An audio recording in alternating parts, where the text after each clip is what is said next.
যখন রাসূল সাল্লাল্লাহু আলাইহি ওয়াসাল্লাম ওহীপ্রাপ্ত হলেন, চলে আসলেন হেরা পাহাড় থেকে সাফা পাহাড়ে উঠলেন।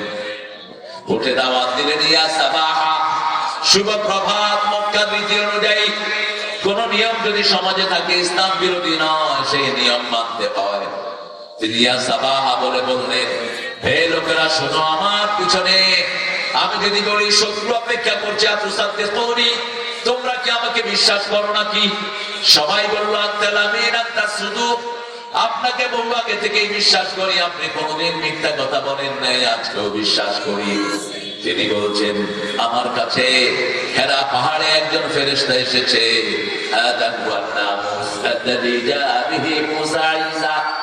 এটা ওই ফেরেশতা যিনি সব নবীদের কাছে এসেছেন। তিনি আমার কাছে একটা বাণী দিয়েছেন, ওটা যদি তোমরা বলো, দুনিয়ার মালিক তোমরা, আখিরাতের মালিক তোমরা। বাণীটা বলো, লা ইলাহা ইল্লাল্লাহ, লা ইলাহা ইল্লাল্লাহু মুহাম্মাদুর রাসূলুল্লাহ সাল্লাল্লাহু আলাইহি ওয়াসাল্লাম। আবু লাহাব পাথর উঁচু করলো, পাথর নিল হাতে, কারণ লা ইলাহা ইল্লাল্লাহর অর্থ আমরা জানি না, আগের সরকার জানতো না। যদি জানতো এত আলেমের গায়ে হাত দিত না, ঠিক না? যদি জানতো মসজিদ মাদ্রাসার উপরে আঘাত করতো না, যদি জানতো দেশের টাকা লুট করে খেয়ে ভাবতো না। কালেমা বুঝে নাই দেখে মানুষ যত রকমের দুষ্টামি সব করে। আপনারা যদি কালেমা বুঝতেন, আপনারাও বিবিধ থেকে যৌতুক খাইতেন না। কালেমা মানে হলো আপনি কোন সুদ খাইতে পারবেন না। কালেমা মানে হলো আপনি নামাজ ছাড়তে পারবেন না। কালেমা মানে হলো আপনি বিবিকে সবচেয়ে ভালো ব্যবহার করতে হবে, ঠিক না? কালেমা কবুল করা, কালেমা কবুল করা মানে হলো 30 পারা কোরআন কবুল করা। যেমন বিয়ের আসলে ছেলেটা কবুল বলে, কি কবুল করলো? মেয়ের খরচ পাতি আলতাসন যা লাগবে, যতদিন মেয়ে বেঁচে থাকবে সব কাকে দিতে হবে? কাকে? কে দিবে? পর দিবে। এটার মানে হলো কবুল। এখন কবুল করার পরে মেয়ে যদি কয় সাবান দাও, ছেলে যদি কয় সাবান দাও, কবুলের ভিতরে নাই, দিয়ে থাকবে? কথা বল না কেন? এটা তো ভালোই বুঝে। তো লা ইলাহা ইল্লাল্লাহ মুহাম্মাদুর অর্থ কি? অর্থ 30 পারা কোরআনে যা আছে সব আপনি কবুল করে নিলেন, ঠিক না? ঠিক। তা না হলে আল্লাহ এই কালেমা পড়ার সাথে সাথে জান্নাত দিতেন না। আল্লাহর হাবিব বলছেন, মান ক্বালা লা ইলাহা ইল্লাল্লাহ দাখালাল জান্নাহ, যে কালেমা পড়বে সে জান্নাতে চলে যাবে। এখন আপনি কালেমা পড়েছেন, কিন্তু আপনি মতিউর রহমান নিজামীকে অন্যায়ভাবে ফাঁসিতে দিয়ে দিয়েছেন।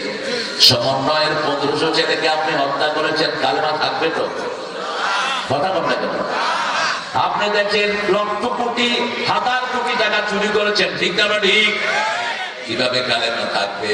কারণ রাসূল বলেছেন, আস-সারিকু হিনা ইস্তিকলাল মুমিন, চোর যখন চুরি করে তার মধ্যে ঈমান থাকে না, ডাকাত যখন ডাকাতি করে ঈমান থাকে না, জিনাকার যখন জিনা করে ঈমান থাকে না, মুদ্দা যখন মদ পান করে তার মধ্যে ঈমান থাকে না।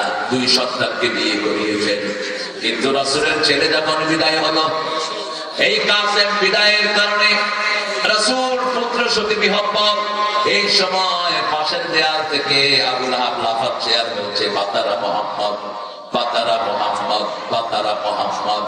মুহাম্মদ বংশ ছাড়া হয়েছে, মুহাম্মদের বংশ টিকবে না। রাসূল বলছেন, আমার বংশধারা টিকে থাকবে ফাতেমাকে নিয়ে। বংশধারা তো ছেলে দিয়ে টিকে না, মেয়ে দিয়েও টিকে, ঠিক না? ঠিক। শেষ পরিবার টিকে আছে হাসিনার দিয়া। কথা বল না কেন? খালেদা জিয়ার পরিবার টিকে আছে খালেদা জিয়ার দিয়া, ঠিক না? ঠিক। কে বলেছে মেয়েদেরকে দিয়ে বংশধারা টিকে না? একটা খোড়া যুক্তি আমাদের লোকেরা খাড়া করা। রাসূল সাল্লাল্লাহু আলাইহি ওয়াসাল্লাম ছেলের যন্ত্রণায় মুহমান, এমন সময় তার চোখে একটু তন্দ্রা আসলো, তিনি ঘুমিয়ে পড়লেন। ঘুম থেকে মুচকি হেঁটে উঠেছেন আর বলছেন, ইন্না আতাইনা, জানেন না বোধ পড়েন, ইন্না আতাইনাকাল কাউসার ফাসাল্লি লিরাব্বিকা ওয়ানহার ইন্না শানিয়াকা হুয়াল আবতার। এখন 5 পারার সওয়াব আপনার আমলনামায় উঠে গেছে। যত মানুষ পড়েছেন 1 পারার চেয়ে বেশি খতম আপনাদের হয়ে গেছে। সূরা ফাতিহা পড়লে অর্ধেক কোরআন, সূরা ইখলাস পড়লে 10 পারা কোরআন, সূরা কাউসার পড়লে 5 পারা কোরআনের সওয়াব দান করে দিবেন কি? কিন্তু বুঝতে হবে কি করছেন। সূরা ইখলাস পড়ছেন, মাজারে গিয়ে সিজদা করছেন, আমল তো হবেই না, যা ছিল সব শেষ, যা ছিল সব শেষ। সূরা ফালাক পড়ছেন, আবার হাতের মধ্যে তাবিজ লাগায় রাখছেন, এই সূরা আপনাকে কোনো ফায়দা দিবে না। সূরা ফালাক পড়ছেন, কবিরাজের কাছে গিয়ে হাজিরা দিচ্ছেন। কবিরাজ আছে না? কথা বল না কেন? কবিরাজ গুরু তাবিজ তোমার করে, জাদু করে মানুষের জন্য। রাসূল বলেছেন এদেরকে মেরে ফেলো। জাদু যে করে যে করায় দুইটাই কাফের। দুইটা কি? কাফের।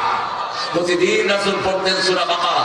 সূরা বাকারার 102 নম্বর আয়াতে আল্লাহ বলেন, ইত্তাবিউ মা তাতলু শায়াতিন আলা মুলকি সুলাইমান ওয়া মা কাফারা সুলাইমান ওয়ালাকিন্না শায়াতিনা কাফারু ইউআল্লিমুনা